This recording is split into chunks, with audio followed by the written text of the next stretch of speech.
Huckleberry Finn is a famous classic one. To Kill a Mockingbird, people find it racist, and they're always trying to ban it. But so most of my books are a little bit newer than that. And I'm going to start with the 2 books that I have that have not been officially banned or challenged in libraries, which is not to say that people haven't tried to remove them.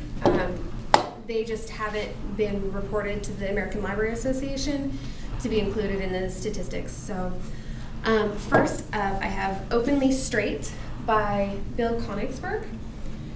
My name is Rafe. I'm a regular 16-year-old boy, and I'm gay. I came out to my parents when I was in 8th grade, and to all my classmates when I started high school the next year. Everybody knows about it. It's no big deal. It's just one piece of who I am. So why does everybody act like it's the most important piece of information about me? Everywhere I turn, it's gay this and gay that, and Rafe, you know that other gay kid, right? Because we all know each other. That's why I decided for my junior year of high school, I'm going to a boarding school across the country where nobody knows me and I can just be Rafe, whoever that is. Maybe I'll be a popular jock this year. That sounds fun. But the important thing is that nobody's gonna know that I'm gay. I'm not going back in the closet, and I'm not denying my gayness or anything. I just want to make friends without the label gay kid hanging over my head all the time. It's not really lying, right? And no one's gonna get hurt, right? So that's Openly Straight, and I just read it. It's really funny. Next up, I have Beauty Queens by Libba Bray. A plane full of teenage beauty queens crash lands on a deserted island, and Adina, a budding journalist who only entered the Miss Teen Dream competition to write an expose about the horrors of pageantry, wakes up on the beach to find herself surrounded by 50 girls worth of evening wear and makeup and dead bodies. The 13 surviving Miss Teen Dreamers have to learn quickly how to live without their curling irons and food. Led by Taylor Renee Crystal Hawkins, Miss Teen Dream Texas, they manage to erect shelter and find drinkable water and food while maintaining their rigorous pageant training schedule, because they're gonna get rescued and they're still gonna have to put on a show, right? So the longer they stay on the island, the closer all the girls get. They're sharing secrets with each other, and they're learning how to be honest with themselves. And they're realizing that they really like being strong, independent women who don't have to answer to anybody. But the island itself seems to have secrets, and they may not be as alone as they thought they were. And, well, it's all pirates, evil dictators, and conspiracies from there. So that's Beauty Queens. And on a side note, for those of you who like being read to, the audiobook of this is really great, and it's available through the library's audiobook partner, Overdrive. It's narrated by Libba Bray, who is able to give each character in a pretty large ensemble cast a distinct voice and a really unique personality, and you can tell who's talking in the dialogue just by the accents and the tone of voice that she uses.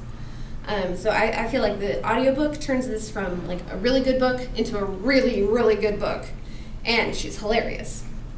Also, Amazon has it on sale for Kindle for $1.99 right now. Yeah. Next up, this one is so popular that I don't actually have the book. But this is number 2 on this year's top 10 banned books list, and it has been on banned books list pretty much since it was published in 2007 for offensive language, racism, sexually explicit content, and being unsuitable to the age group. So it's The Absolutely True Diary of a Part-Time Indian by Sherman Alexie. And when Junior threw a 30-year-old textbook at his geometry teacher, he knew something had to give. He was just a poor reservation kid who got bullied a lot. His parents were poor, and they were alcoholics. And his best friend fought with everything, including the rain. He had big dreams for his life, but everybody on the res had big dreams, and nobody ever fulfilled them. They just got some crappy job that kept them in booze, and they lived on the res for their entire lives. Junior wants more than that. He wants to be a cartoonist, and he wants to communicate with people through his drawings. And he is starting to realize that the only way to see his dreams come true is by getting off the reservation. So he does. He starts attending the rich white high school 22 miles away from his home. Nobody is happy about this. Everybody at home treats him like a traitor, including his best friend, Rowdy. And everybody at school treats him like an outsider, which he is. The only other Indian there is their mascot. But he keeps going to school, sometimes having to walk the 22 miles to get there. And eventually he becomes friends with the most popular girl in school. And then he makes the high school varsity basketball team, and things start to look up for him. And sure, Rowdy still hates him, and yeah, he's still a poor Indian kid who doesn't know how he's going to pay for college. But for the first time in his life, he really is starting to think that college is an actual possibility. So join Junior on his journey between white man's world and the Indian reservation. Sometimes it's funny and sometimes it's heartbreaking, but it's really great. Also, the audiobook for this one is good too. There are some illustrations in the text that you would miss out on, but Sherman Alexie narrates it, and he brings Junior to life in a way that just reading the text doesn't. It's phenomenal. So next up is a book that was in the top 100 banned books from 2000 to 2009, and the author has had many, many books banned over the course of her career. So it's Tiger Eyes by Judy Blume. Everything changed in just a few seconds. Life was never going to be the same. Not for Davy, not for her little brother, and not for her mom. All that was left were the headlines that proclaimed her father had been murdered, and the funeral where Davy couldn't even cry, and the fear that kept Davy and her mom from sleeping or from leaving the house, and the fear that kept them from being able to start over. They needed a break. They needed to take time and recover. So they went to visit her dad's aunt, her dad's sister, and her husband in Los Alamos, New Mexico. But Los Alamos wasn't the instant fix that they had all hoped for. First, they brought all their sorrow with them. And second, how can you really feel comfortable in a city where everybody is inventing and testing bigger and better atomic weapons? Their aunt and uncle had every minute of the trip planned out until Davy couldn't take it anymore. She needed a break, and she persuaded them to leave her at home. But instead of staying at the house the way they expected, she went out and found a beautiful desert canyon and a dark-haired boy who called himself Wolf and who seemed to understand her. And she didn't know it then, but that's when she began to recover and to let go of some of the sorrow and some of the fear that she'd been holding on to for so long.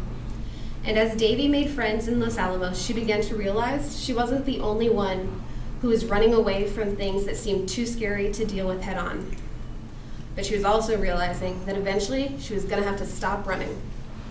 It's Tiger Eyes. And last up is a book that was banned for being vulgar. And in fact, there's a warning label on the back that says contains lewd humor, underage drinking, illicit fantasizing, and very bad decision making. So this is Carter Finally Gets It by Brent Crawford. Will Carter is starting high school, and he's not going to let his ADD or his awkwardness around girls ruin it for him. This is going to be his year. He is going to be star of the football team if the practices don't kill him.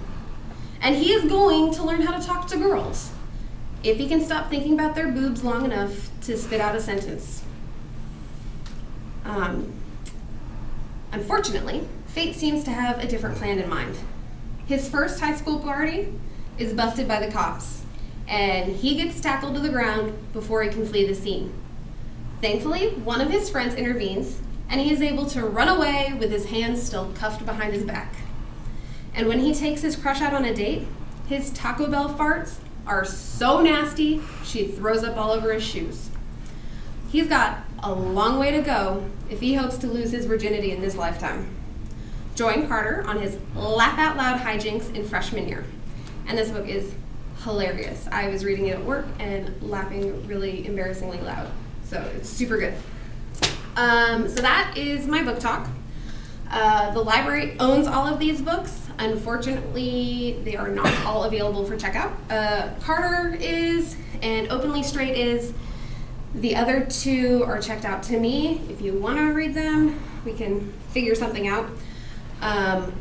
Tiger Eyes is also available on audiobook in the CD section if you're interested in that. Also, I would really recommend checking out the catalog because a lot of them are available on ebook or audiobook through the library's partners.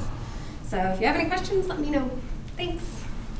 Yay, thank you. And then I think you just hit the button again to stop it.